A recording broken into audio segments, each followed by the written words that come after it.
situs yang kita kunjungi, lampiran email, iklan berbahaya, bahkan pesan teks. Makanya jangan suka asal klik sembarangan. Mulai sekarang kita harus lebih aware sama malware.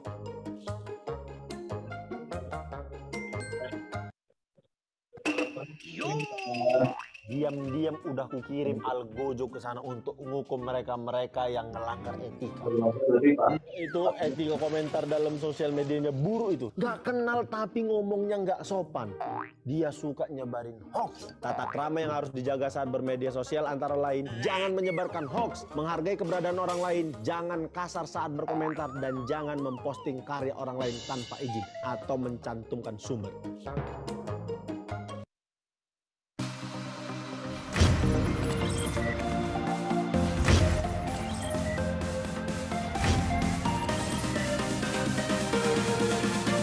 Saya luncurkan program literasi digital nasional hari ini. Hari ini saya menghadiri acara launching modul literasi digital. Ini suatu hal yang penting untuk kita pelajari. Pengalaman yang membuat aku terbuka, pembelajaran-pembelajaran yang kalian tidak dapatkan selama kuliah ataupun sekolah.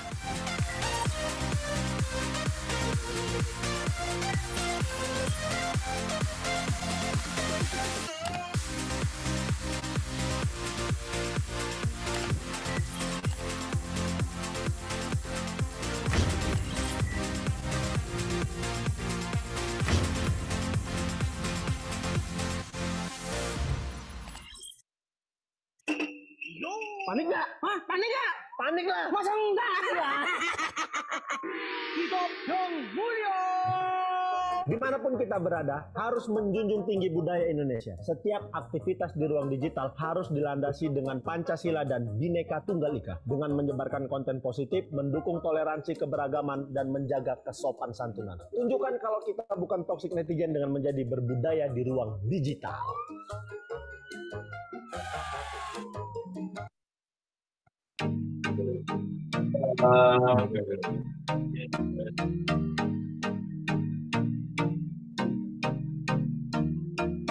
Cek dulu, cek dulu. Cek dulu, cek dulu. Yo, kini saatnya kita harus tambah pintar. Jangan jadi orang yang mudah sebar-sebar, karena belum tentu itu berita benar. Kalau nggak ngerti, ayo belajar. Mulailah curiga jika sudah suruh-suruh. Sebarkanlah, hey, tunggu dulu. Periksalah kalimat, kok banyak tanda seru. Banyak huruf besar, mata gue jadi ngilu. Coba dicari beritanya dulu, mendingan begitu daripada keliru. Apa untungnya sebar kabar palsu, daripada nanti kamu yang malu. Cek dulu, daripada nanti kamu yang malu. Cek dulu, siapa tahu hoax. Yep. Hello.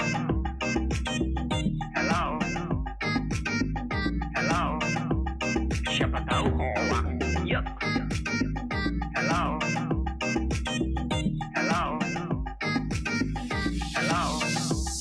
Siapa tahu hoax. Hoax itu konten yang negatif, tujuannya itu ya provokatif, paling cocok buat orang yang sensitif. Kalau ke gue ya gak efektif, tapi semua suka yang positif. Misalnya video yang inspiratif, meme yang lucu, itu juga sih positif, kreatif, dan produktif. Coba dicari beritanya dulu, mendingan begitu daripada keliru. Apa untungnya sebar kabar palsu, daripada nanti kamu yang malu. Cek dulu, daripada nanti kamu yang malu. Cek dulu, siapa tahu hoax. Yep. Hello.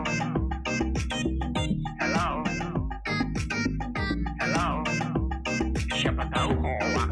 Yep. Hello.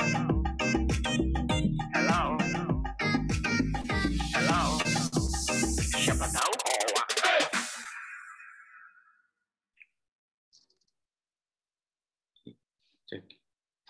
Assalamualaikum warahmatullahi wabarakatuh. Selamat pagi, salam sejahtera untuk kita semuanya. Shalom, Om Swastiastu, Namo Buddhaya, salam kebajikan, salam budaya, lestari budayaku.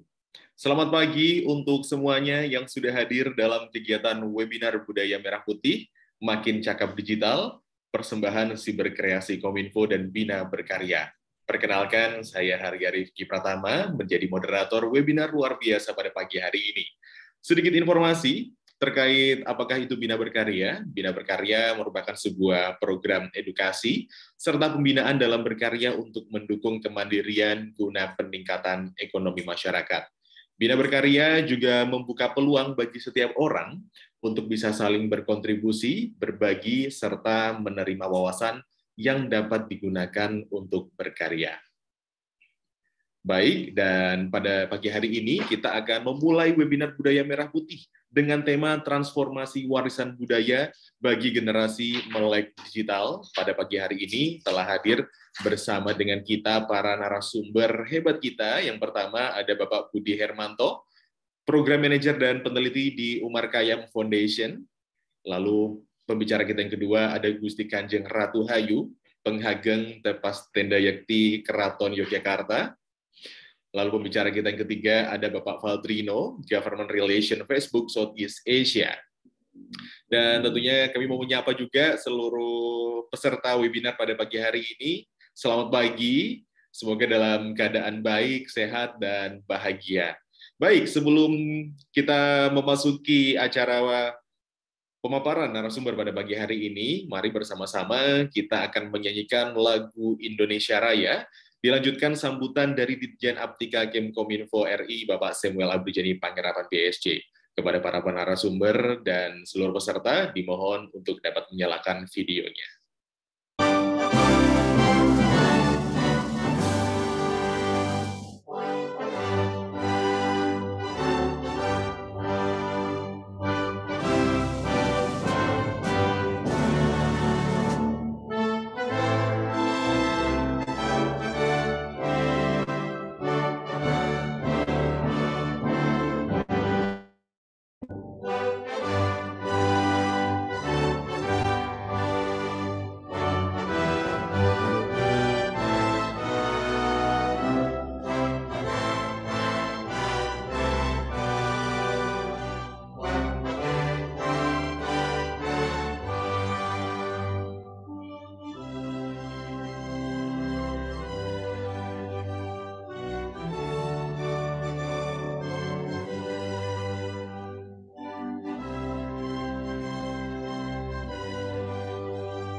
Pastikan kita selalu menerapkan protokol kesehatan dengan menggunakan masker, menjaga jarak, dan selalu cuci tangan. Assalamualaikum warahmatullahi wabarakatuh. Salam sejahtera bagi kita semua. Om Swastiastu, Namo Buddhaya, salam kebajikan. Rekan-rekan yang saya hormati, puji syukur kita panjatkan kehadirat Tuhan Yang Maha Esa. Atas berkat dan rahmat-Nya, kita dapat berkumpul secara virtual dalam keadaan sehat di tengah situasi pandemi COVID-19. Semoga kita semua senantiasa dilimpahi dengan kesehatan dan damai sejahtera dalam upaya kita melawan pandemi COVID-19. Menjadi kebanggaan tersendiri bagi saya untuk membuka acara ini, di mana acara ini merupakan sebuah kegiatan yang diadakan oleh Kementerian Kominfo bekerjasama dengan Cyber Kreasi di bawah kerangka program literasi digital. Sebagaimana yang telah kita ketahui bersama, kehadiran pandemi dan pesatnya perkembangan teknologi telah mengubah cara kita beraktivitas dan bekerja. Kehadiran teknologi sebagai bagian dari kehidupan masyarakat inilah yang semakin mempertegas bahwa kita sedang menghadapi era disrupsi teknologi. Untuk menghadapi hal tersebut, kita semua harus mempercepat kerjasama kita dalam mewujudkan agenda transformasi digital Indonesia.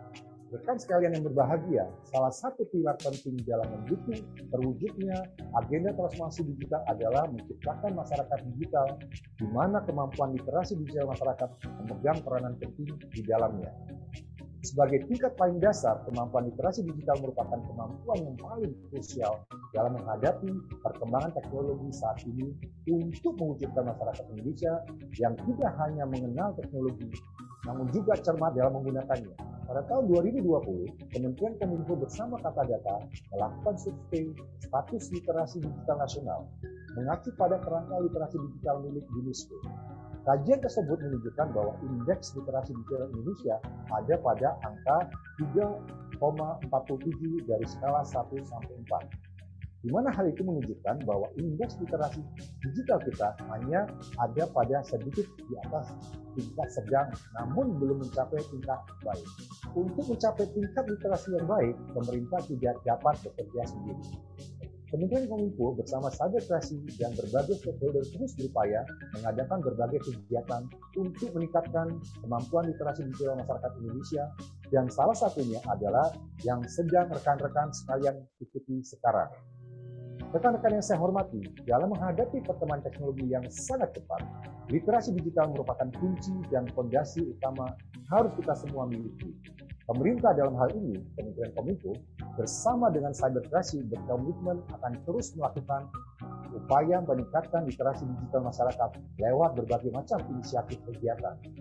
Adanya berbagai inisiatif kegiatan literasi digital diharapkan dapat memfasilitasi dan semakin mendorong terwujudnya masyarakat digital Indonesia. Keadaan normal yang baru, baik sekarang maupun pasca pandemi, akan mempercepat proses digitalisasi di berbagai lini kehidupan kita. Maka dari itu, kita harus mempersiapkan SDM kita dengan keterampilan digital yang sesuai untuk menghadapi perubahan ini. Akhir kata, mari kita membawa perubahan positif untuk Indonesia yang lebih baik. Kita ciptakan inovasi-inovasi berkualitas dengan mengembangkan talenta dan memaksimalkan potensi masyarakat digital Indonesia. Bersama kita dapat melalui pandemi dengan menjadi lebih baik dari masa sebelumnya. Demikian sambutan yang dapat saya sampaikan. Selamat mengikuti kegiatan, tetap semangat, dan salam literasi digital. Wassalamualaikum warahmatullahi wabarakatuh. Om Santi Santi Santi Om.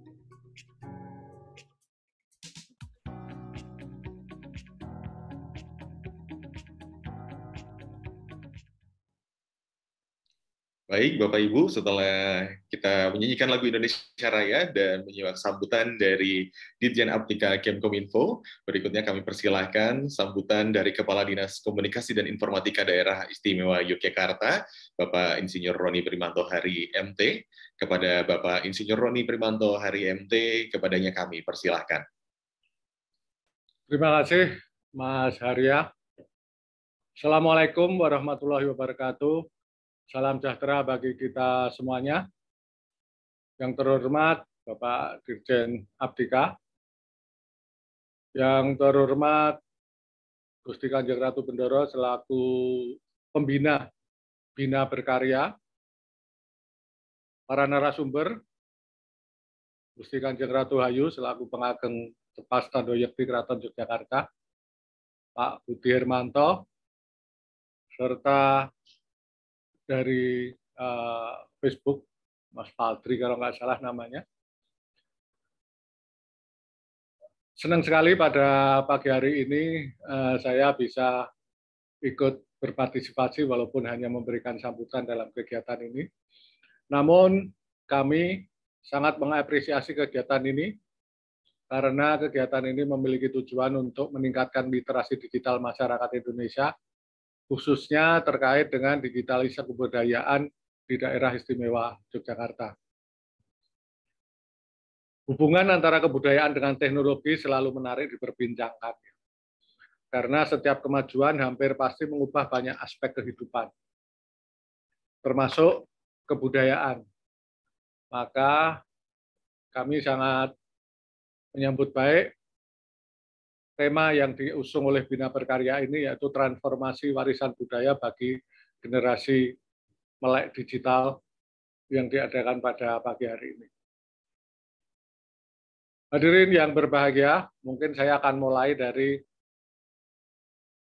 dengan berbagai macam data yang saat ini atau fakta yang saat ini kita dapatkan terkait dengan internet, baik di Indonesia maupun di Yogyakarta.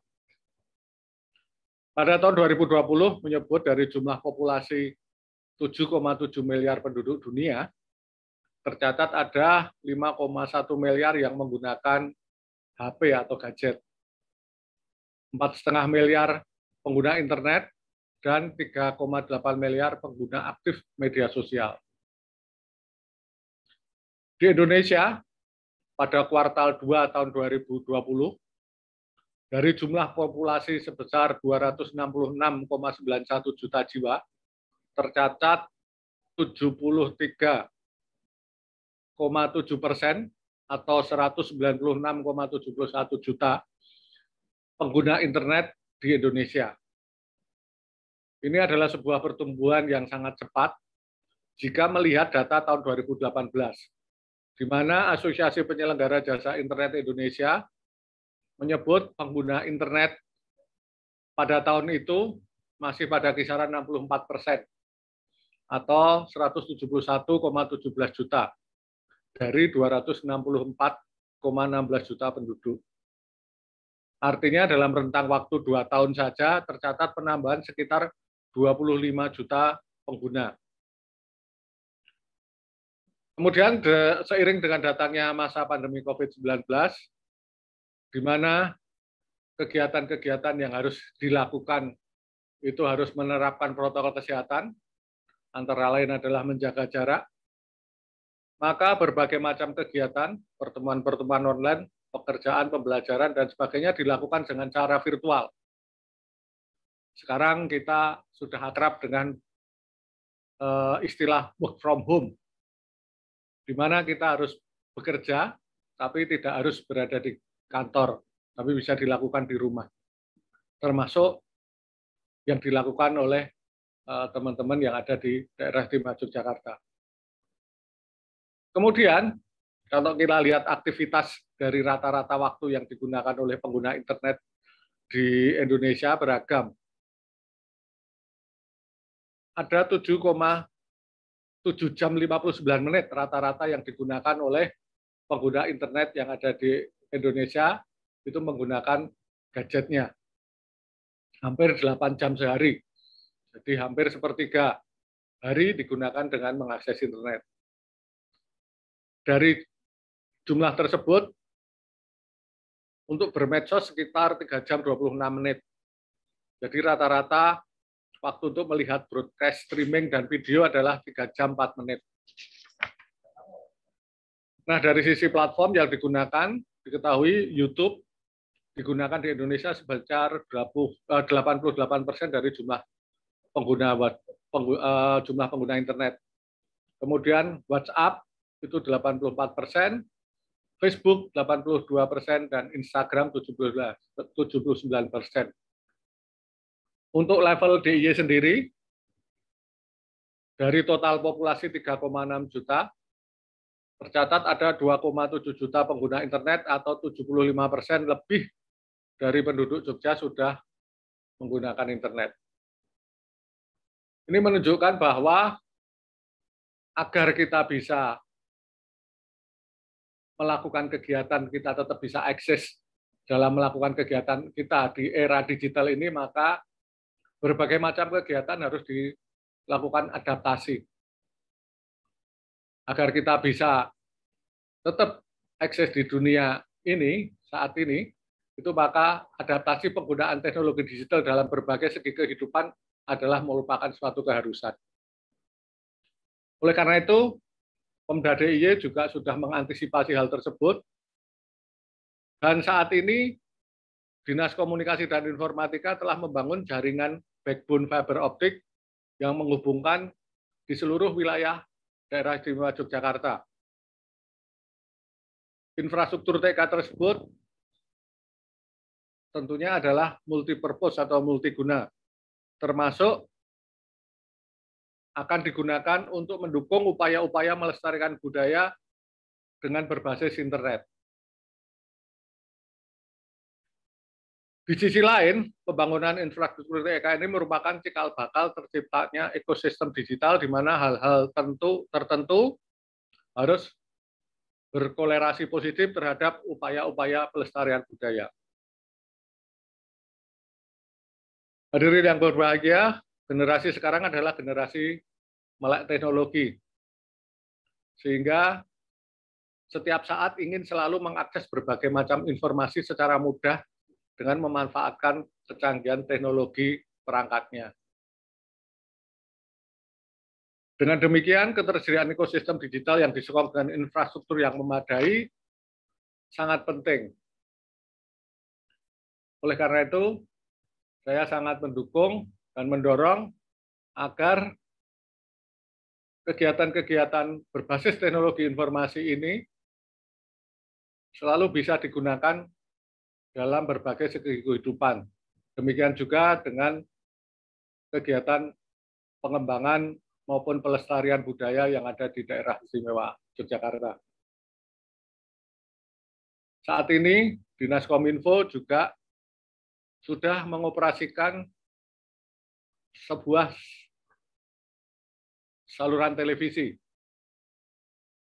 Pada awalnya saluran televisi tersebut kita gunakan untuk menyiarkan seputar kegiatan Pemda dengan melalui jaringan TV kabel maupun dengan cara streaming melalui YouTube maupun melalui aplikasi mobile Jogja Istimewa. Ke depan, JITV ini juga akan kami gunakan untuk ikut mempromosikan kegiatan-kegiatan budaya yang ada di daerah istimewa Yogyakarta. Coverage yang akan kita kembangkan nantinya juga akan meliputi saluran-saluran TV digital yang ada di daerah istimewa Yogyakarta. Bahkan saat ini, JITV juga sudah bisa diakses melalui Digital Video Broadcasting Terrestrial 2 melalui satelit Telkom. Oleh karena itu, sekali lagi saya menyambut gembira dengan adanya kegiatan literasi digital untuk keperluan budaya ini. Dan semoga dengan adanya inovasi-inovasi yang dikembangkan oleh masyarakat yang ada di Yogyakarta, adaptasi teknologi digital dalam pengembangan budaya maupun pelestarian budaya bisa dilaksanakan dengan baik. Demikian yang bisa saya sampaikan, dan selamat mengikuti kegiatan pada pagi hari ini. Semoga kita bisa mendapatkan hasil yang optimal dalam kegiatan literasi pada pagi hari ini. Terima kasih. Wassalamualaikum warahmatullahi wabarakatuh. Kami ucapkan terima kasih atas sambutan dari Bapak Kepala Dinas Komunikasi dan Informatika Daerah Istimewa Yogyakarta, Bapak Insinyur Roni Primanto Hari MT. Dan setelah bersama-sama kita menyimak sambutan dari Bapak Kepala Dinas, berikutnya saya juga akan mengingatkan untuk seluruh peserta dapat mengisi link absensi untuk mendapatkan e-sertifikat yang ada linknya yang ada di chat box, nanti bisa diisi. Nantinya juga bakal ada door prize untuk teman-teman yang hadir pada pagi hari ini. Nantinya akan diumumkan di akhir acara. Caranya bisa memfollow akun Instagram @binaberkarya dan @kitatama.id. Lalu juga jangan lupa untuk bisa mengunggah kegiatan kita pada pagi hari ini via story Instagram, di-upload di Instagram story teman-teman tentang webinar kita hari ini. Dan jangan lupa untuk mention dan tag kita semua di @binaberkarya dan @kitatama.id. Dan juga bisa ditambahkan hashtagnya, hashtag makin cakap digital. Baik, Bapak Ibu hadirin yang berbahagia, berikutnya kami akan memasuki ke acara inti pada pagi hari ini, di mana pembahasan utama kita yang bertemakan webinar budaya merah putih, bertemakan transformasi warisan budaya bagi generasi melek digital. Dan semuanya kita juga tahu di era digitalisasi seperti sekarang ini, perilaku komunikasi dan konsumsi informasi ini berubah seiring dengan perkembangan teknologi yang luar biasa cepat dan bisa dibilang semakin hebat sampai saat ini ya. Dan semuanya kita juga sama-sama merasakan ya, hampir tidak ada sisi kehidupan manusia yang tidak terpengaruh proses digitalisasi. Mungkin dari bangun tidur sampai mau tidur lagi, pasti ada sedikitnya untuk kita menggunakan gawai atau smartphone kita ya, dan ini menjadi tantangan tentunya bagi kebudayaan yang sudah ada untuk terus bersinergi dengan perkembangan arus digitalisasi dan untuk terus bisa diwariskan kepada generasi selanjutnya. Baik, pada pagi hari ini sudah hadir bersama-sama dengan kita semua Bapak Budi Hermanto, Program Manager dan Peneliti di Umar Khayyam Foundation, yang akan memberi materi pada pagi hari ini untuk sesi yang pertama. Namun sebelum itu kami akan mengingatkan juga kepada peserta untuk dapat bertanya kepada narasumber via kolom chat Zoom di kolom komentar. Nanti bisa langsung disampaikan saja dengan format nama penanya dan ditujukan kepada siapa pertanyaannya. Dan juga nanti untuk link absensi silakan untuk diisi. Baik, sebelum kita mulai akan kami sapa terlebih dahulu kepada Bapak Budi Hermanto. Selamat pagi Bapak Budi Hermanto. Selamat pagi Mas Rifki. Apakah Baik. suara saya terdengar baik? Sudah terdengar baik Bapak, Baik. sudah terdengar clear jelas, videonya juga sudah aman. Sudah siap ya Bapak Budi Hermanto? Iya, insya Allah. Baik, kepada Bapak Budi Hermanto, Program Manager dan Peneliti di Umar Khayyam Foundation, waktu dan tempat kami persilakan. Oke, terima kasih Rifki, Mas Rifki, teman-teman sekalian. Assalamualaikum warahmatullahi wabarakatuh. Salam sejahtera, salam budaya, Om Swastiastu. Saya Budi Hermanto, diminta oleh teman-teman Bhinneka Berkarya untuk menjadi pemantik diskusi pada pagi hari ini. Sebelumnya, Sugeng Enjang Gusti Ayu, Pengageng Tepas Tanda Yakti Keraton Yogyakarta, kemudian ada Valdrino dari Government Relation Facebook Indonesia, tadi ada Pak Roni, senior saya, karena saya sering ketemu dengan beliau di kantornya di Diskominfo DIY. Ya, saya diminta untuk ngomongin soal transformasi digital ya, warisan budaya gitu. Oke. Saya akan saya sudah membuat beberapa lembar presentasi sederhana lah. Pada konteks pembicaraan kita hari ini, saya mengambil judul soal bagaimana sih menjadi netizen yang bijak di era limpahan informasi, dan hampir semua orang hari ini seperti tadi Mas Rifki bilang, orang dari bangun tidur sampai mau tidur lagi yang dipegang adalah gadgetnya. Mau bangun tidur yang dilihat itu sehari, bahkan mungkin orang lebih dari 3 jam, 5 jam menggunakan gadgetnya. Nah, di era limpahan begitu banyak informasi dan dunia digital yang begitu menjadi keseharian kita, terus seperti apa semestinya kita bersikap dan berperilaku di dunia digital. Pertama saya mau mengatakan bahwa sebetulnya soal etik, soal kalau Jogja bilang poseliro ya, soal etik, soal apa yang mestinya boleh dan tidak boleh di dunia digital dengan dunia nyata itu sama aja, sama persis. Kalau di keseharian misalnya kita harus menghormati orang lain, menghargai pendapat orang lain, hal serupa juga berlaku di dunia digital. Sayangnya memang di era digital ini karena anonimitas kadang-kadang orang menjadi semaunya sendiri. Kritik boleh, saya juga senang. Saya orang yang sepakat dengan kebebasan orang menyampaikan pendapatnya. Tapi ada soal etika yang mesti juga harus diperhatikan dan dipertimbangkan sedemikian rupa oleh para netizen kita di Indonesia. Oke. Apa sih hal-hal yang penting? Next, silakan teman-teman di studio bantu next gitu. Apa yang penting gitu ya saat kita berinteraksi di sosial media. Yang pertama yang perlu saya kira tahu, harus disadari oleh kita semua adalah ada satu multicultural user ya. Ada banyak orang dengan isi kepala yang sangat berbeda, dengan kebudayaan yang berbeda, dengan cara pandang yang berbeda di gadget kita. saya yang di Jogja aja kan kadang-kadang ketemu dengan teman-temannya di Jogja, sama-sama di Jogja juga belum tentu sama dalam hal memahami sesuatu, dalam hal melihat sesuatu, kan gitu. Jadi ada ragam pengguna yang ini harus kita sadari. Ada ragam orang, ada ragam isi kepala dengan ragam kebudayaan dan cara berpikir yang masing-masing juga akan berbeda. Ini penting agar ketika kita menggunakan sosial media, ketika kita berinteraksi di sosial media, kita menggunakan gadget itu menjadi lebih wise, lebih bijak, nggak mudah menjudge orang, nggak mudah ngata-ngatai apa ya, Jawone ya ngonek-ngonek gitu ya, tidak mudah membuat orang lain terluka karena kita semau kita bersuara. Ada etik yang betul harus kita jaga nih kalau kita memahami bahwa ada ragam orang. Yang kedua, saya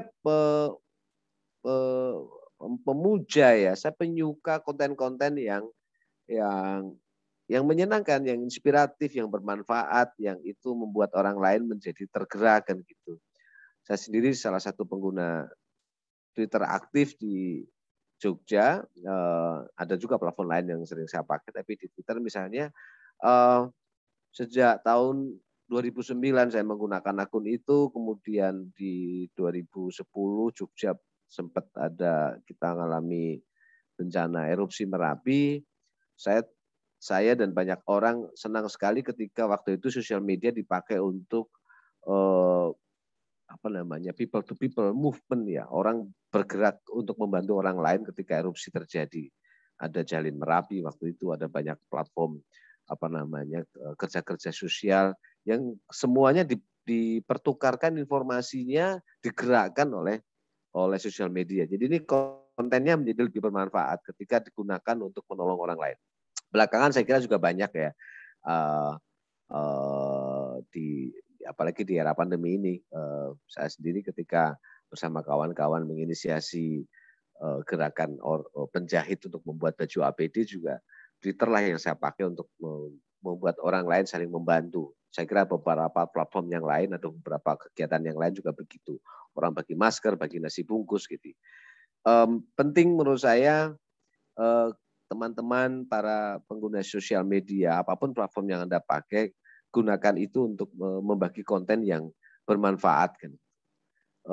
Mohon maaf kalau saya misalnya kalau dalam filosofi saya sebagai orang Jawa itu kan migunan itu prapinglian ya, jadi orang itu yang kira-kira bermanfaat buat orang lain. Ukurannya itu aja. Jadi orang yang bermanfaat buat orang lain, ketika kita menggunakan gadget, ya gadget ini kita gunakan untuk bisa memberikan manfaat buat orang lain. Jadi konten yang bermanfaat. Ketiga, banyak para pegiat literasi digital selalu ngomong soal think before you post. Kalau Anda mau memposting sesuatu, pikirin terlebih dahulu apakah ini layak, apakah ini tidak melukai orang lain, apakah ini bermanfaat, apakah ini kira-kira gitu. Ada banyak pertanyaan, pikirkan terlebih dahulu apa yang sebelum kita posting, kita share agar tidak menimbulkan swasangka, prasangka dan macam-macam ya. Biarpun begitu juga saya tahu kadang-kadang orang kepleset juga. Pun saya misalnya ada kalanya memposting sesuatu yang ternyata informasinya salah. Ya kalau begitu terjadi ya nggak usah malu dan nggak usah sungkan untuk menyatakan bahwa mendeklar ternyata informasi yang saya share adalah salah dan saya mohon maaf atas kesalahan tersebut. Saya kira kawan-kawan juga harus punya keberanian dan kebesaran hati untuk melakukan itu. Jadi 3 hal ini yang saya kira penting dipahami oleh kita di dunia digital. Karena prinsipnya tadi, apa yang nggak boleh di dunia nyata, apa yang mestinya harus kita lakukan atau tidak boleh kita lakukan di keseharian, itu juga sama. Di interaksi digital pun juga sama. Yang kritik kita saya kira beberapa tahun belakangan ketika hoax, merajalela, ujaran kebencian begitu masif gitu ya, dan ini terjadi hampir setiap hari, apalagi kalau di grup-grup WA ya. Ini saya sendiri juga sampai hari ini masih harus sering mengklarifikasi beberapa informasi yang bertebaran di grup-grup WA, apalagi itu grup WA keluarga gitu, yang ngendiko Pak D termakan hoaks, mau saya ingetin kok Pak D, tapi mau nggak mau harus saya ingatkan bahwa apa yang di-share oleh Pak D saya atau saudara saya yang lebih sepuh kadang-kadang tidak selalu tepat karena itu sumbernya tidak bisa dipertanggungjawabkan. Nah, kesediaan semua orang untuk melakukan ini penting agar jejak digital dan dunia digital kita menjadi lebih sehat, lebih menyenangkan. Gitu. Kalau saya sering melihat ada perdebatan, kalau perdebatan yang disertai dengan argumentasi dengan cara bertutur yang baik, menyenangkan juga, nggak masalah gitu. Orang tidak harus sama, tetapi argumentatif, penuh dengan logik yang menyenangkan, ada tesis atau ada premis yang dikemukakan, ada antitesisnya, begitu sedemikian rupa itu tetap menyenangkan. Oke, next.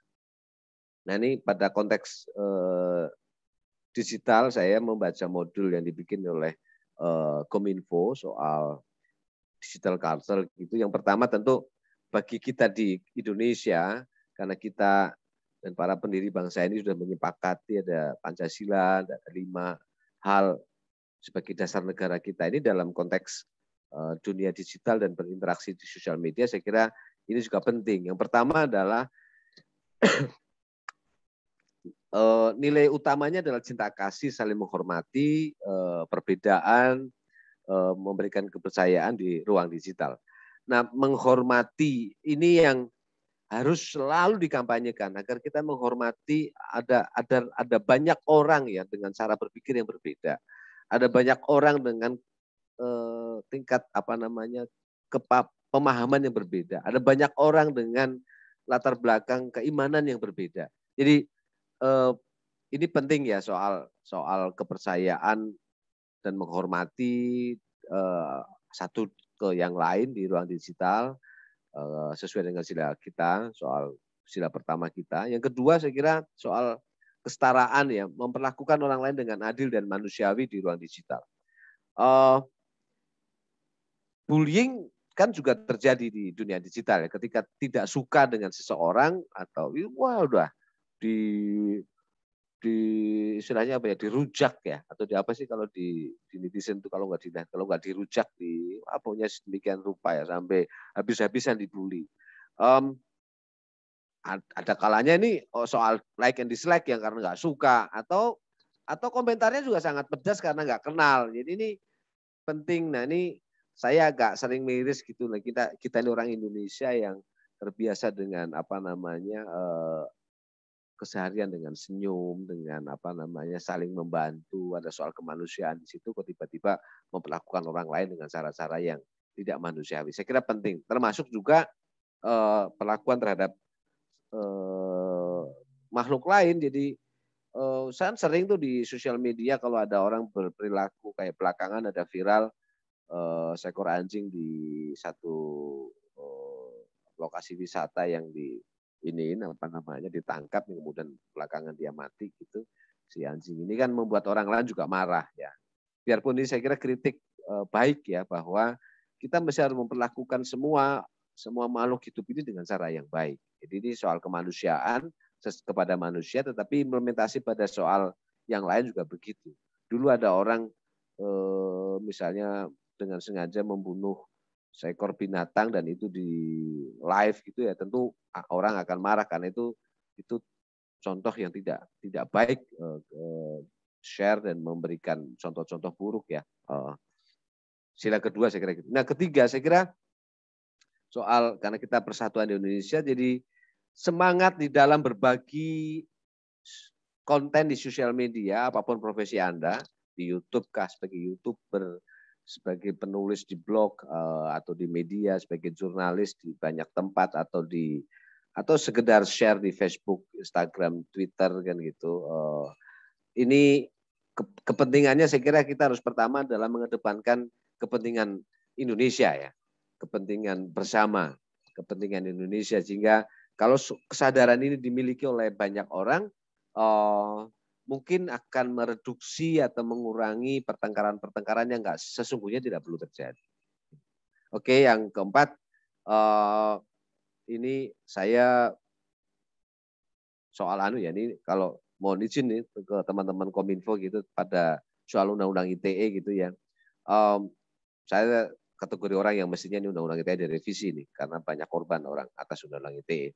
Biarpun tentu memang juga orang perlu diajari agar tidak dengan semena-mena dengan mudah memfitnah atau menyebarkan informasi yang tidak bisa dipertanggungjawabkan. Tapi intinya ruang digital juga ruang demokratis yang buat saya orang boleh berpendapat, orang boleh menyampaikan opininya kan gitu.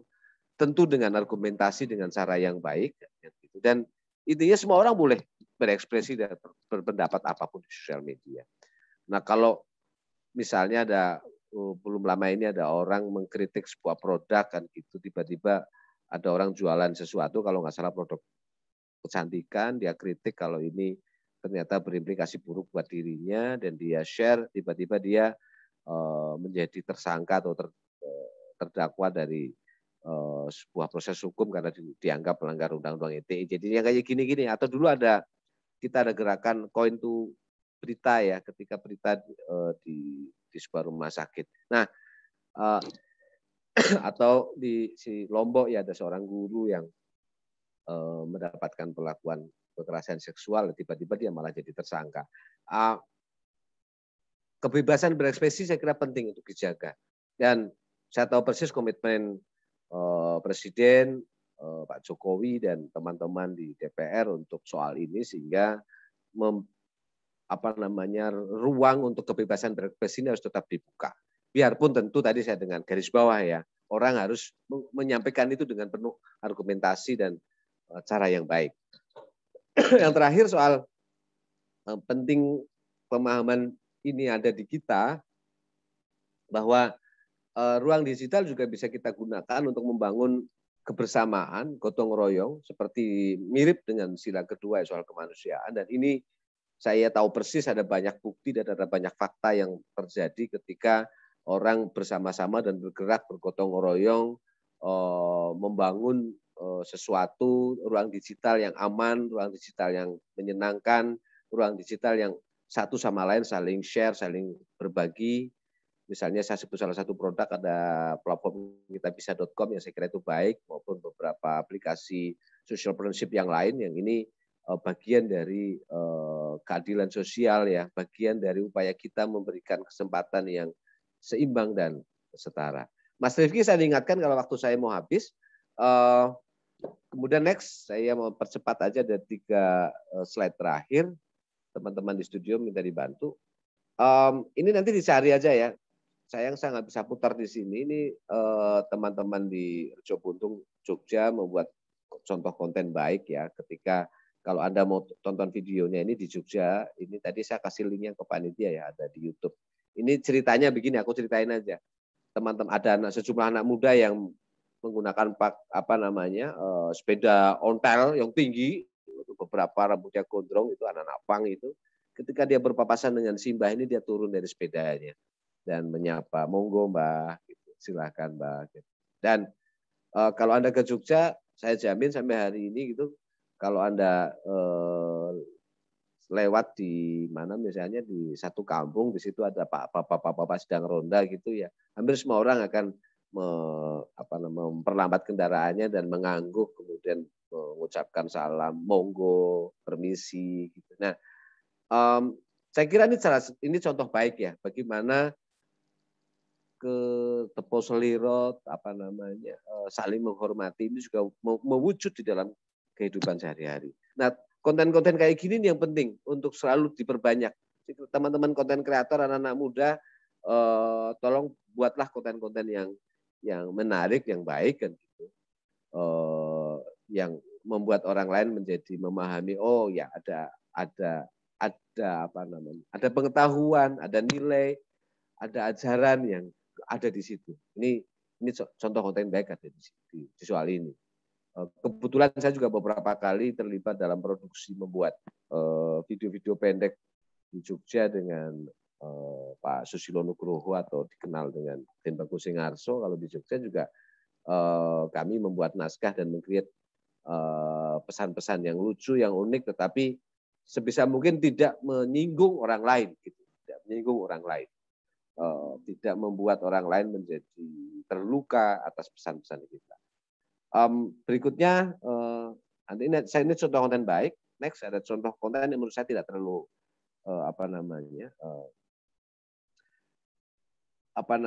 ini konten pesannya oke, keyakinan agamamu jangan merusak tradisi adat budaya bangsamu. Tetapi konten ini menjadi perdebatan karena kemudian seolah-olah agama tertentu itu tidak suka kebudayaan. Ini kan memberikan stigma atau judge gitu ya. Konkret aja misalnya, saya sering melihat adik-adik ada teman-teman yang menggunakan jilbab gitu ya, tetapi dia memperagakan tari merak yang juga sangat baik. Kan. Jadi satu orang menggunakan, misalnya ini kalau saya kebetulan di salah satu ormas keagamaan dan juga terlibat di salah satu masjid gitu ya, saya bertemu dengan teman-teman yang menggunakan cadar pun saya mengatakan bahwa itu hakmu teman, kawan, perempuan untuk menghormati tubuhmu sendiri, sehingga itu produk kebudayaan yang juga harus saya hormati. Saya tidak boleh mengatakan bahwa dia yang menggunakan kayak begitu adalah dicap ini itu, termasuk juga perdebatan kita ya soal kadrun cebong yang nggak selesai. Gitu. Sebaliknya teman saya bertemu dengan mereka yang misalnya karena keyakinannya tidak menggunakan jilbab pun saya juga harus menghormatinya, karena itu perempuan punya hak atas tubuhnya. Nah, pada hal yang lain misalnya ini dicontoh ya, ketika kita ada kritik kejadian misalnya seorang perempuan yang mengalami kekerasan seksual kan gitu ya. Tiba-tiba yang disalahkan adalah pakaiannya. Jadi menurut saya ini kan soal kesalahan berpikir. Apa masalahnya dengan seseorang yang menggunakan pakaian tertentu yang kemudian kok itu menjadi pembenar bahwa dia layak untuk mendapatkan kekerasan seksual misalnya. Jadi pendidikan kayak gini itu penting ya, agar semua orang punya kesadaran bahwa tidak selalu harus dengan cara pandangnya atas sesuatu itu terjadi. Jadi buatlah konten yang kira-kira lebih baik netral atau perbanyak baca buku menurut saya. Jadi ini pengalamanku, kalau mereka yang baca bukunya banyak, diskusinya banyak, asupan gizi di kepalanya baik gitu, maka biasanya di sosial media dia tidak mudah untuk terpancing dengan pertengkaran yang nggak mutu gitu ya. Dia lebih banyak memberikan inspirasi dan cara pandang yang menyenangkan. Jadi juga penting itu untuk banyak membaca. Next, terakhir tapi bukan yang paling akhir, teman-teman di studio. Jadi di era dunia digital ini, agar kebudayaan kita juga selalu terjaga dengan baik ya, agar kebudayaan itu kan bukan soal ini, tapi the way of life ya, soal kehidupan kita sehari-hari itu. Yang pertama, saya kira teman-teman perlu memperhatikan soal kesehatan fisik dan mental, termasuk sosial media itu kadang-kadang jadi toksik ya. Sesekali berpuasalah tidak menggunakan sosial media. Saran saya, sesekali berpuasa itu tidak menggunakan sosial media. Liburlah barang sehari sekali atau mungkin sepekan atau mungkin. Saya pernah sebulan sama sekali tidak bersosial media, hanya telepon aja. Tetapi saya tidak membuka Facebook, tidak membuka Instagram, tidak membuka Twitter gitu. Dan itu kadang-kadang juga baik ya, karena kemudian saya jadi ngerasa seperti manusia gitu. Di dalam satu forum misalnya beberapa kali saya juga memperlakukan ketika kumpul itu ada satu dus itu di tengah-tengah. Dus itu dus bekas itu digunakan untuk saya mengumpulkan handphone semua teman-teman di situ. Karena seringkali kumpul tetapi silent. Kumpul banyak orang tapi semua diam, nggak ada perbincangan karena orang sibuk dengan sisinya masing-masing. Yang kedua, jadi perhatikan ruang dan waktu. Saya setuju dengan pendapat kalau kita mau mendidik anak-anak kita, adik-adik kita dalam menggunakan sosial media, ya kita sendiri memberikan contoh yang baik. Idealnya kita memang nggak bisa ya menghilangkan betul ya, karena kehidupan kita udah sangat tergantung dengan gadget. Tapi bukan berarti sepanjang hari juga harus selalu gunakan itu. Saya kira ada saat-saat di mana perlu kita selehke atau kita taruh ini gadget gitu. Dan terakhir, ini yang sering terjadi, nggak semua hal harus dikomentarin, nggak semua hal harus kita tahu, ya, nggak semua hal harus kita ikutin gitu ya. Di sosial media itu kadang-kadang ada ini orang segala-galanya, semua hal dia ikutin, semua hal dia tahu, ada artis ngapain dia komentar, ada politisi ngapain, semua. Tapi saya kira penting ya, tidak semua hal harus ditahu dan diikuti oleh teman-teman. Ini agar kehidupan sosial media kita menjadi lebih sehat. Saya kira itu Mas Rifki, teman-teman sekalian, pokoknya jadikan gadget kita menjadi alat yang baik untuk kebaikan dan jadikan hari esok lebih baik dibanding hari ini. Begitu seterusnya. Terima kasih. Kita akan ketemu di forum diskusi, Mas Rifki. Baik, terima kasih Bapak Budi Hermanto atas pemaparan materinya, luar biasa sekali. Bagaimana sebenarnya ruang digital ini juga sama halnya dengan dunia nyata. Ada etika, ada sikap, dan tentunya ada perilaku yang kita sebagai pengguna harus kita jaga seperti saat kita bersosialisasi di dunia nyata. Nah, ini bisa menjadi semangat juga bagaimana budaya ini yang mungkin selama ini udah kita lakukan dari kecil dulu, dari lahir dulu, seperti yang Pak Budi Hermanto sampaikan juga, kalau misalnya di Jogja ini masih ada sopan santun ketika misalnya kita ke kampung-kampung di dalam-dalam. Nah, bagaimana nilai-nilai sopan santun itu tadi, kebijakan itu tadi, bisa juga kita aplikasikan dalam bermedia sosial. Baik, ini menarik sekali. Nanti teman-teman bisa mengajukan pertanyaan kepada Bapak Budi Hermanto tentang bagaimana sih untuk menjadi bijak di sosial media. Terima kasih sekali lagi Pak Budi Hermanto, Program Manager dan Peneliti di Umar Khayyam Foundation. Dan selanjutnya saya akan ke pemateri kedua pagi hari ini, yakni ada Gusti Kanjeng Ratu Hayu. Selamat pagi, Gusti Hayu. Selamat pagi. Luar biasa sekali, Gusti Kanjeng Ratu Hayu, Penghageng Tepasting Dayakti Keraton Yogyakarta, ini akan berbagi dengan kita bagaimana cerita di balik transformasi digital Keraton Yogyakarta. Kalau saya kemarin sempat melihat ada salah satu skripsi, itu bagaimana Keraton Jogja goes to digital. Nah, ini mungkin kita akan sama-sama menyimak ini pemaparan dari Gusti Hayu. Sudah ada skripsinya, siap ya, Gusti Hayu? Sudah siap nggih, Gusti? Sampun. Sampun, nggih, kepada Gusti Hayu, waktu dan tempat kami persilakan. Terima kasih. Selamat pagi semuanya. Monggo sami-sami ngaturaken puji syukur dumateng Gusti Allah, Gusti Agung Kuwasa Cipta. Kita sudah bisa berkumpul bersama dan diberi kesehatan di pagi ini. Maaf Mas, kayaknya saya aja yang ini, soalnya ada yang aku edit tadi tengah malam. Oh ya, baik. Nggak apa-apa ya, terima kasih udah di ini. Bentar.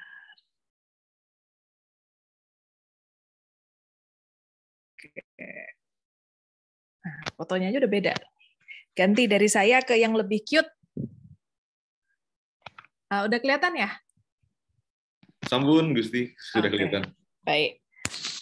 Jadi ini kurang lebih, nanti kan saya kalau udah kepanjangan ceritanya mohon di stop ya, Mas. Baik, Gusti. Oke, jadi ini mungkin sedikit berbagi apa yang dimaksud dengan Tepas Tondo Yakti dan apa yang sudah dilakukan sampai saat ini.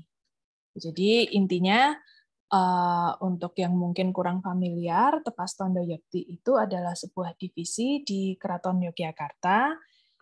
Fungsinya kayak Kominfo, tapi skopnya hanya dalam domainnya Keraton Yogyakarta sendiri. Jadi itu salah satu divisi yang paling baru 2014, 2012 atau 2014 gitulah. Itu di mana saya dipercaya Ngarsa Dalem untuk menjadi pemimpin divisinya. Jadi tugasnya itu tadinya kayak juru foto istana, gitu kan? Tapi semakin ke sini juga bertanggung jawab untuk transformasi IT-nya Keraton Yogyakarta juga. Singkatnya seperti itu. Oh ya, ini tadi dah. Jadi yang pengen sharing itu sebenarnya Tepas Tondo Yektinya tadi udah, kegiatannya, tantangan sama rencana selanjutnya. Ini tadi udah kurang lebih 2 poin. Pertama udah di perkenalannya. Jadi yang satu lagi adalah kita itu digitalisasi aset keraton. Jadi bertujuan untuk melestarikan, membuka akses. Jadi kapan itu tahun 2019 kita pernah mengadakan simposium, gitu kan. Tapi ternyata yang neliti manuskrip Keraton Jogja itu sedikit. Setelah dilihat-lihat kenapa gitu, tapi di satu sisi juga salahnya kita sendiri karena kami ini terlalu pelit untuk membuka akses peneliti ke manuskrip karena di zaman Hamengkubuwono II dulu kita diserbu sama Inggris, jadi manuskripnya udah diambil semua. Jadi apa yang ada kita tuh terus jadi kayak pelit gitu kan. Tapi akhirnya ya itu konsekuensinya jarang yang meneliti tentang Keraton Jogja. Lalu tugas lainnya Tondo Yekti itu adalah content production. Sesuatu yang tadinya saya berharap itu, saya pikir nggak terlalu labor intensif, tapi ternyata sekarang udah jadi kayak production house sendiri. Jadi kita kan punya foto-foto, karena kita tugasnya dokumentasi. Nah, itu kan sayang kalau tidak di repurpose untuk bahan edukasi ke publik. Kayak itu. Jadi di Tondo Yekti sendiri sekarang ini 4 grup besar. Ada dokumentasi, ini kan kita punya event tahunan ya, Hajat Dalem namanya. Jadi upacara di keraton itu meskipun kita sebut event, tapi bukan sekedar rutinitas tahunan untuk narik turis. Jadi itu patut dimengerti dulu bahwa ini adalah upacara penting untuk keraton yang dilakukan dengan sepenuh hati, bukan untuk narik turis. Kalau side effect-nya itu jadi turis berdatangan, itu side effect ya, tapi niatnya bukan itu. Lalu tadi ada tim content production, kita ada penulis, desainer grafis, editor. Nah ini memang saya set untuk bisa kerja remote sebisa mungkin. Jadi sekarang kami punya ada Instagram, ada Facebook, ada Twitter, ada YouTube, segala macam, iTunes sama Spotify. Nah itu satu posting, satu kerjaan itu ada yang dilakukan, ada yang dari Jogja, ada yang dari Jakarta, ada yang posisinya sekarang di Jepang, waktu lalu itu di Singapura, kadang saya juga di luar negeri karena dulu sambil S2 di luar. Jadi memang Tondo Yekti ini di-set untuk bisa remote work. Ada satu tim lagi yang tugasnya riset. Gitu. Jadi ini efek samping content production ya, karena kita harus memastikan kontennya itu benar. Jadi banyak meneliti dokumentasi. Ini ada yang untuk publik dan ada yang tidak. Kadang hanya dipakai keperluan untuk kami internal di keraton juga. Tim terakhir itu IT dan teknis. Jadi ada pengembangan aplikasi, terus live streaming. Tim live streaming ada sendiri, ada yang bikin-bikin aplikasi. Salah satunya adalah pengembangan aplikasi online library.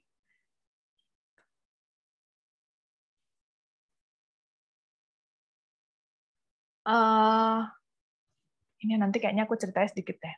Jadi sebelum pandemi, kita tuh kalau ngomong apa sih harus terekspos pada diversity, kita harus ngerti budaya lain. Tapi di satu sisi kita juga jangan melupakan budaya kita sendiri itu juga perlu dipromosi. Gitu. Jadi sebelum pandemi, mulai dari 2015, kita itu bekerja sama dengan Yusindo. Jadi ada magang untuk mahasiswa Amerika sedang belajar bahasa Indonesia, hampir 2 bulanan gitu. Nah, yang paling gampang itu memang ditempatkannya di Tepas Tondo Yekti. Kita kasih tugas itu untuk bikin konten. Jadi intinya sebenarnya gampangnya kenapa? Karena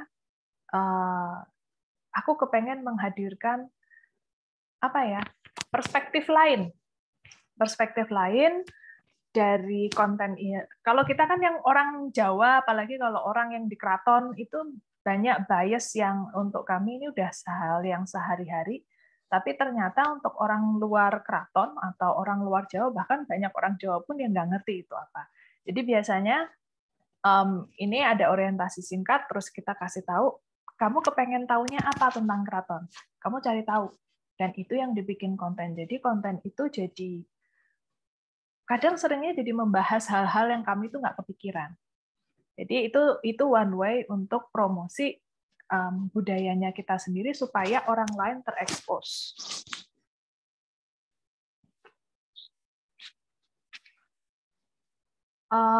Ini salah satu kerjaannya Tepas Tondo Yekti. Jadi kalau zaman dulu, ini salah satu tadi kalau aku agak skip ya latar belakang Tondo Yekti, kalau dulu kan zamannya masih zaman penjajahan itu yang punya kamera atau yang ngelukis itu kan biasanya orang Eropa, orang-orang asing yang datang. Itu kan terus semakin ke sini mungkin hanya pangeran-pangeran yang punya hobi foto, tapi ya jadi properti diri sendiri, milik diri sendiri yang dibawa pulang ke kediamannya. Ketika mereka pilar gitu kan, ketika mereka meninggal, foto-foto dan dokumentasi itu belum tentu balik ke keraton, sehingga kami juga enggak, jadi ya tersebar gitu kan. Kadang ya syukur kalau dapat, seringnya enggak, tiba-tiba end up di Loaan lah, di mana lah, kan sayang sekali. Jadi makanya Tepas Tondo Yekti tadinya itu juru foto istana lah, kurang lebih. Jadi yang sebelah kanan ini sedang rekaman sambutan Ngarso Dalem dalam acara Hadeging Nagari. Jadi pas pandemi kan Hadeging Nagari dilakukan secara online, full online. Jadi like I said tadi bahwa Hajat Dalem itu bukan hanya rutin tahunan untuk menarik turis, tapi memang harus dilaksanakan. Jadi secara prinsip yang penting prinsip upacaranya sendiri terlaksana, mau dimodifikasi jadi online, disingkat atau gimana tidak masalah. Yang penting harus dilaksanakan. Sebelah kiri ini, yang kiri atas tuh kebetulan lagi dokumentasi sungkeman. Kita kalau Lebaran kan sungkeman ya, kalau spesial yang di Jawa. Ini uniknya kalau di keraton itu saya tekankan bahwa unggah-ungguh itu pertama, kualitas foto kedua. Jadi ini semua duduk di bawah, gitu kan? Jadi mereka juga harus duduk di bawah, nggak boleh mereka berdiri. Motret ya, perkara nanti kualitas hasil fotonya kurang fotogenik, kurang instagramable, ya mereka tidak bisa mendekat. Yang penting ya make the most you can do dari situ, gitu. Dan harus diingat bahwa semua Tepas Tondo Yekti itu ada beberapa yang bukan abdi dalam, sebagian besar bukan abdi dalam, tapi mereka kalau masuk di dalam keraton terikat pada aturan yang sama dengan abdi dalam. Jadi ya kurang lebih seperti itu. Nih yang kanan nih lagi mau menunggu gunungannya datang ke Puro Pakualaman. Yang kiri atas menunggu rombongan prajurit lewat. Nah, jadi kita juga ada tim penulis dan segala macam. Jadi kalau mungkin bisa dilihat di medsosnya Keraton Jogja, itu approach saya agak berbeda dengan medsos kerajaan. Jadi kan kita bikin tahun 2015 ya, waktu itu belum ada contohnya. Itu kan bingung, saya mau niru dari mana juga, kerajaan lain di Indonesia belum ada yang punya. Thailand waktu itu juga belum punya, Jepang kayaknya sampai sekarang juga belum punya. Terus saya lihat yang ada paling Inggris sama Belanda, tapi Inggris juga Queen-nya lagi kemana, buka apa, Prince William lagi kunjungan kemana, jadi lebih kayak apa ya, medsosnya pejabat gitu loh. Ya kan? Akhirnya saya mau, kadang itu soalnya yang pernah kita keki banget. Ada satu postingan dari kerajaan Inggris itu, jadi dia close up shot mawar yang tumbuh di botanical garden-nya. Tapi view-nya tuh kayak millions gitu kan. Kitanya yang bingung, ini bagusnya apa? Tapi karena mereka kan tidak punya tarian tradisional, mereka tidak ada culture yang seperti kita. Tapi ya akhirnya mungkin kreatifnya tim medsosnya yaitu foto mawar gitu kan. Sementara kan kita banyak sekali yang bisa diulas. Jadi akhirnya saya bilang, udahlah, medsosnya Keraton Jogja harus lebih edukatif. Jadi kalau kalian bisa lihat tidak banyak postingan tentang individual, istilahnya royal family-nya gitu, tapi banyak tentang menjelaskan upacara itu bukan hanya dari step 1, step 2, urutan acaranya, tapi maknanya apa, hal-hal seperti itu. Karena itu juga penting untuk diketahui masyarakat. Ini contoh kita digitalisasi. Jadi kayak apa? Supaya kita mengurangi apa ya? Mengurangi orang yang pegang manuskrip gitu. Jadi kita sedang mencoba bikin sistem kapustakaan online. Jadi nanti mungkin juga peneliti yang di luar atau di luar negeri atau apa yang tidak, jadi lebih gampang diakses, tidak terbatas oleh lokasi. Akan ada beberapa yang mereka harus datang sendiri ke keraton. Tapi paling tidak sebagian besar mungkin nanti sudah bisa diakses masyarakat secara mudah. Aset di keraton yang patut dilestarikan itu bukan hanya aset fisik kayak gini, tapi juga aset tak benda. Jadi misalnya ini sih sebenarnya yang lagi foto sebelah kiri ini dia mau update foto ini sih ID card-nya Tondo Yekti. Cuma studio ini juga kami pakai untuk foto apa namanya? Kostum tari. Jadi tarian itu juga merupakan aset tak benda yang harus dilestarikan. Tarian Jawa wayang wong gitu misalnya. Kostum harus dimengerti bahwa ketika digitalisasi itu bukan cuma kostumnya dipakein ke manekin selesai. Tidak. Tapi karena sebuah karakter wayang wong itu dicerminkan dari pakaiannya, dari gerakannya, dari raut mukanya, dan dari dandanannya. Jadi semua itu harus ke foto dalam digitalisasi. Nah ya, ini sedikit histori. Jadi 2013 itu saya yang pusing nyari konsep sama nyari duit gitu kan. 2015 mulai ada launching Twitter, Facebook, IG. Nah, kenapa dari 2 tahun baru ada website-nya? Karena website itu tulisannya lebih in-depth. Jadi website itu saya targetkan untuk peneliti. Atau ya apa peneliti itu maksudnya kayak yang nulis essay atau apa untuk anak SMA, anak S1 gitu. Mereka punya rujukan valid tentang keraton. Karena kalau tidak official kan ya yakin tuh yang ngasih statement ngerti bener. Gitu kan. Lalu ada YouTube Keraton Jogja. Saat ini itu ada dengan semakin aktifnya Krido Mardowo, kebetulan pimpinan divisinya adalah suami saya, itu sekarang gending. Jadi kami ini memfokuskan gimana caranya kebudayaan Jawa itu gampang diakses oleh orang di seluruh penjuru dunia. Jadi dengan YouTube itu kalau kita ada nyarin live streaming wayang gitu, itu yang nonton itu banyak sekali, termasuk orang-orang yang lagi tidak di Indonesia dan mereka kangen rumah.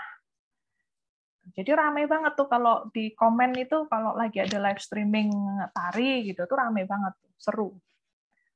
Terus sekarang tahun ini saya usahakan ada artikel bahasa, jadi pakai bahasa dan aksara Jawa. Bahasa dan aksara Jawa karena tahun lalu apa ya? Kongres Aksara Bahasa Jawa, Kongres Aksara Jawa itu saya lupa tahun ini atau tahun lalu.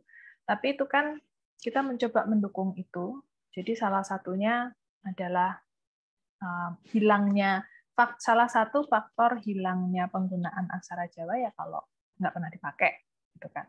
Jadi kami dari Keraton ingin mengingatkan kembali bahwa kita ngasih contoh lah itu dipakai. Yang kedua adalah konten anak. Sebenarnya kalau ini sih, ini kayak agak project pribadi gitu. Ini kita launching pas hari anak kemarin Juli, terus gitulah. Terus ini sebenarnya kenapa aku bilang agak project pribadi sebenarnya. Jadi anak saya itu kan anak pandemi, gitu kan. Dia baru 2 tahun Agustus kemarin. Unfortunately YouTube itu tidak bisa dihindari, gitu kan. Cuma sekarang dia lebih ngerti kosakata bahasa Inggris daripada bahasa Jawa. Jadi kemarin saya juga cari cara gimana, pokoknya anak saya harus bisa bahasa Jawa, gitu kan. Kalau enggak bisa jadi omongan orang kan. Anak saya harus bisa bahasa Jawa. Habis itu sesuatu yang bisa kita untuk main bareng tanpa pakai internet lah. Nah, tapi setelah saya tektokan sama tim, ternyata memang ini juga diperlukan karena ya itu tadi kita kepengen membuka akses budaya Jawa seluas-luasnya. Pas saya di luar negeri, S2 ataupun apa itu sering ketemu komunitas orang Jawa, mungkin tinggal kayak 1/16 gitu berdarah Jawanya, tapi mereka itu pengen ngerti banget gitu loh. Jadi budaya Jawa seperti apa, mereka kepengen ngerti, bisa ngomong bahasa Jawa paling nggak basic phrase gitu. Nah, dengan adanya ini saya harapkan juga mungkin orang tua yang kurang fasih bahasa Jawa sehingga selama ini nggak pernah ngajari anaknya, ini bisa belajar bareng. Kenapa ini penting untuk saya juga karena jati diri itu kita harus ingat terus ya. Jadi kayak misalnya nih, dulu Ngarso Dalem ke-9 itu umur 4 tahun dikirim untuk tinggal bersama keluarga Belanda. Dari 4 tahun sampai kuliah. Zaman dulu nggak tahu kan seberapa sering beliau itu bisa pulang. Gitu kan. Udah nggak sama ibunya, jadi benar-benar dititipin sama keluarga Belanda.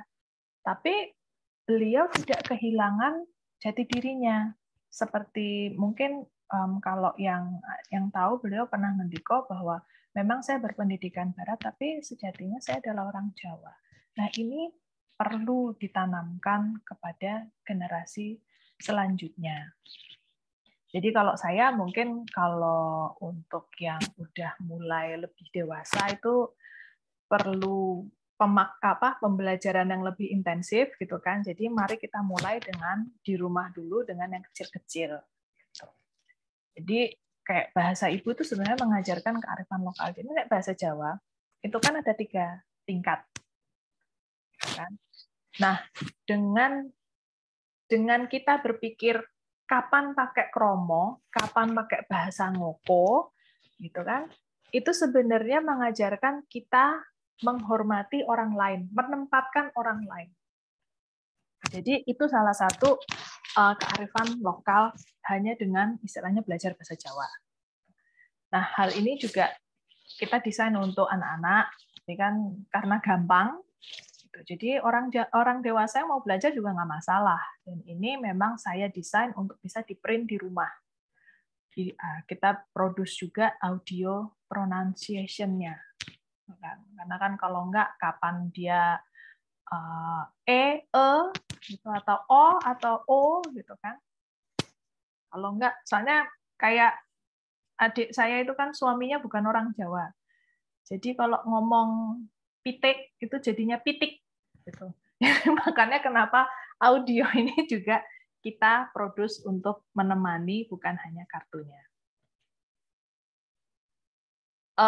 Ya, ini tantangan kurang lebih tadi kayak saya sempat bilang pertama kita nggak tahu harus cari referensi kemana. Terus apalagi kalau pertama itu kan equipment mahal ya, apalagi kalau saya kepengennya memang yang ini adalah sebuah legasi yang harus awet, gitu kan? Kalau mau digitalisasi ya harus kualitasnya museum internasional. Kan? Dulu pertama ya gitu, saya minta funding untuk DSLR, untuk kamera video yang bagus, terus ya diprotes, ini 1 kamera doang, kenapa harus puluhan juta, harus belasan juta, emang nggak bisa pakai pocket kamera. Tapi akhirnya Ya dulu saya juga makanya ada yang cari funding sendiri segala macam pertama-tama. Cuma dengan kesini bisa membuktikan manfaatnya. Sekarang syukurlah lebih gampang. Dulu tantangannya juga mindset. Jadi sebelum ada Tepas Tondo Yekti, jadi tahun 2009-an itu aku pernah usul keraton itu punya website. Tapi ya yang dulu-dulu kan kami belum terlibat di keraton seperti sekarang ya. Kami belum jadi pengageng. Jadi pengageng-pengageng yang waktu lalu itu pada nggak mau gitu. Katanya nanti kalau website keraton punya website itu jadi derajatnya turun. Ya, nanti mungkin tidak lagi eksklusif, tidak lagi berjarak, tidak kayak gitulah mungkin. Tapi masalahnya bahaya. Kalau info-info tentang pengaturan kota, arsitektur, sumbu filosofi gitu. Itu kan gampangnya itu kayak masing-masing pohon itu pohon beringin jumlahnya ada berapa, lokasinya di mana, itu ada maknanya. Kalau itu nggak sampai keluar, ya akhirnya kayak kemarin kadang sumbu filosofi itu harus Sultan itu dulu bisa memandang Tugu tanpa terhalang. Tahu-tahu ada pos polisi di tengah-tengah gitu kan. Di tengah-tengah jalan Pangeran Mangkubumi itu. Nah, itu kan hal-hal seperti ini itu kan akhirnya kalau yang dari dinas atau tiba-tiba pohon beringin yang depan kantor pos itu hilang, kan kami sendiri repot karena akhirnya arsitektur keraton sendiri yang sudah dirancang Arsa Dalem pertama kan akhirnya hilang. Jadi tidak mau berbagi knowledge ini sangat berbahaya. Nah, memberi pengertian ini bahwa kita berbagi knowledge itu bukan merendahkan diri sendiri, ini yang mindset-nya waktu itu agak susah untuk dirubah. Lalu SDM, keterbatasan abdi dalam sama knowledge gap orang luar gitu. Makanya tadi saya bilang di tim Tondo Yekti itu banyak yang bukan abdi dalam. Soalnya saya dicarikan abdi dalam yang paling muda. Banyak abdi dalam itu masuk ke keraton itu setelah pensiun. Jadi saya dicarikan yang muda, padahal dia 10 tahun di atas saya itu sudah yang paling muda. Itu saya ngajari cara pakai Dropbox, ya ampun 1 jam. Nah itu baru 1 gitu kan. Gimana kalau udah ngomongin strategi medsos dan segala macam kan repot. Nah lalu menerjemahkan budaya. Jadi kalau orang Jawa itu kan penuh dengan simbol. Nah menafsirkannya dan akhirnya banyak yang jadi mistis.